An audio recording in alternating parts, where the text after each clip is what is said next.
Let's go ahead. Let's jump into our top 40s through top fives. I actually have three there this week there, Uncle Dave. First one, I'm gonna go with top 20, Kurt Kitayama at plus 180. Has been good here in two trips, finished third here last year, and his game was solid. Right now, I think his game is still solid, but he needs to be just a little bit more accurate. He's a big hitter, and that's one of the things that I'm looking for this particular week. I'm looking for guys that can go ahead and get a lot of distance out of this runway. I think all it's really going to take your Uncle Dave is for Kitayama to go ahead and knock a couple putts down, and I think he'll be in the running here. He had a good little run back in October, but recently hasn't really been playing much better than just kind of par golf, and that hasn't really been good enough. I think if he gets aggressive here, with him being a big hitter, I think he can go ahead and make some noise. So I'm going to go ahead. I'm going to play him top 20, Kurt Kitayama plus 180. This one I love.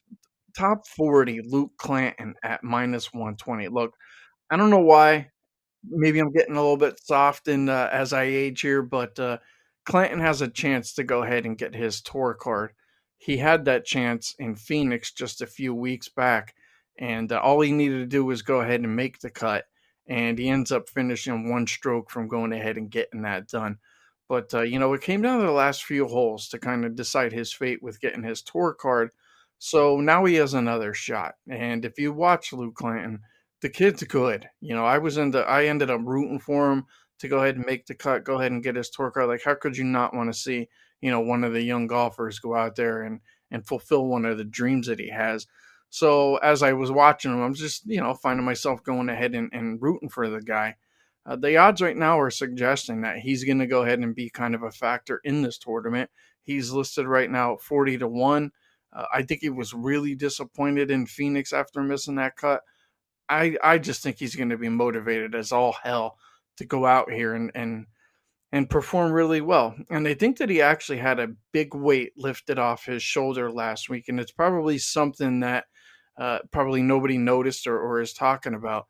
Luke Clanton inked a deal last week with Nike, and I'm sure that that's not just refreshing, but I think it's a financial burden that's taken off your shoulders.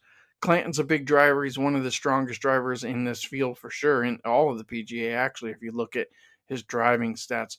I just feel like this is his time. I think the miscut in Phoenix is a help. I think it's a motivator.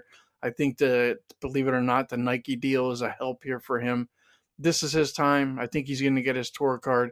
If you guys haven't seen Luke Clanton play, you got to see how aggressive he is when he swings his driver. He's fun to watch. So top 40 there, Uncle Dave, Luke Clanton at minus 120. And then I'll give you a final one here, another top 40, Adam Schenk, plus 130. Has a lot of experience here at this course. He's been here 7 times, but he has yet to go ahead and crack the top 25. So top 40, I think maybe a little bit of a buffer here, but I really think that this is his time to go ahead and probably crack that top 25. He's been good recently. His last 4 tournaments, 25th, 25th, withdrew, and he finished 6th in his last. The withdrawal, that was just due to back spasms. That was a couple weeks ago.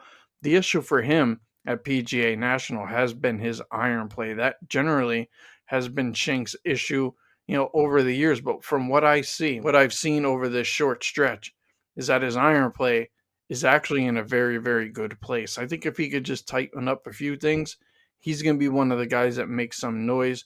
So 2 weeks off for him as well. He should be fresh and ready. I think he's up to the task. So top 40, Adam Schenk, plus 130, Luke Clanton, top 40, minus 120, and top 20, Kurt Kitayama, plus 180s. Those are my top finishers there, Uncle Dave. What are you looking at?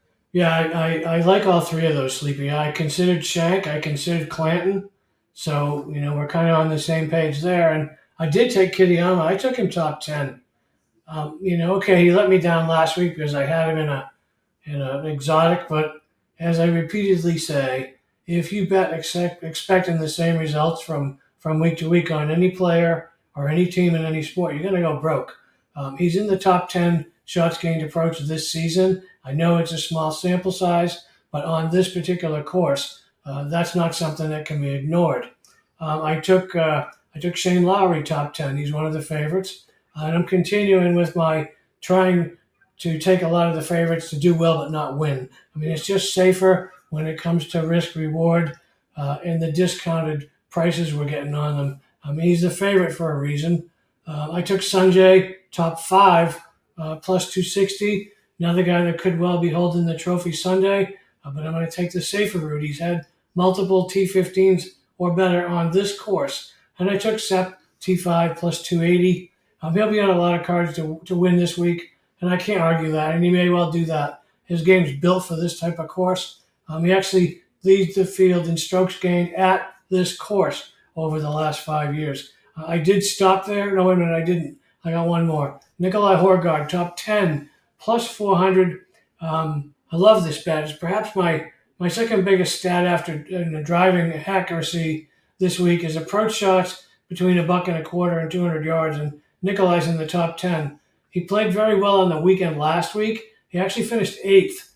So I'm betting him not only because of his price, but recent form. So his recent form and his stats, I think, if you had put Sepp on the line with Norgard's recent history and stats, this would be plus a buck and a half. So at plus 400, because it's somebody not a lot of people are familiar with, I love that one quite a bit.